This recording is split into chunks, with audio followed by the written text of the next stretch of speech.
i-share sa inyo karon basig nadunggan na po ninyo. No? So step 1, in order for you to build your bank and of course protect your asset, kailangan usa na kay income generating. You are making money. Isa sa mga nindot ng pangutana na di jud ko kabalo unsa ang putubag kay unsaon pag-budget kung wa kay income. Kadong mo na pangutana? Ako kapila na sa comment section, sa inbox, mo jud na ano kung dili man ka maka-budget, wa kay kwarta. Susugod ka sa making money. This is the very first step. No? So increase your revenue streams. Ngano increase your revenue streams man? Because guys, pag daghan man gud mong income, mas relaxing man gud ang life. Agree or disagree?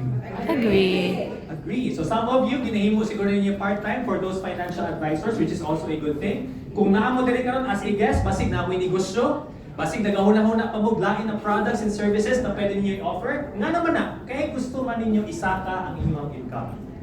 Very simple illustration. Ngano mas nindot ako, principle na ako, mas nindot manggod kung mangita kag pamaagi to increase your income rather than reduce your expenses. Personally.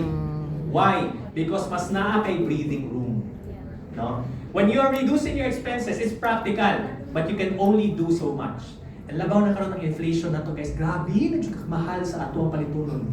Yes. No? So, ano cute? Ang nice. Okay. Scenario A. Makita ba ninyo sa likod? Alright. Kung hindi nyo makita, picturean na lang. So, scenario A, natay isa ka per person, mao ni siya ang iyahang lifestyle or cash flow niya. Income is 20,000 kada bulan, expenses 15,000 kada bulan, pilang balanse? 5,000. Okay na ba kung nakay 5,000 extra kada bulan? Okay na? Wow, pag-uban taas yung standards. No. Pag-uban, okay na. Kontento na sila sa 5,000 pesos per month. At ang importante is, naay mabilin. Noon. Ang uban nga ni, why nabilin? Yes. Pag Yes. dapat sa sweldo, Labay. Alright. Another scenario is scenario B. Kani yung gihimo nato is that ang iyang gihimo is kisaka niya yung income. Nangita siya sideline ba? Part-time. So ang 20,000 niya nahimong 30. But of course, since na kay sideline, napo kay a little bit additional expenses. Because nag-sideline man ka. So gidumagan na to 5,000. So nahimong 20,000. Pilay balanse? 10. G's. No? So in this case, if you notice, mas daghan kag kwarta sa scenario B kaysa scenario A. Yes. And that is how life is if you have a lot of revenue streams. No?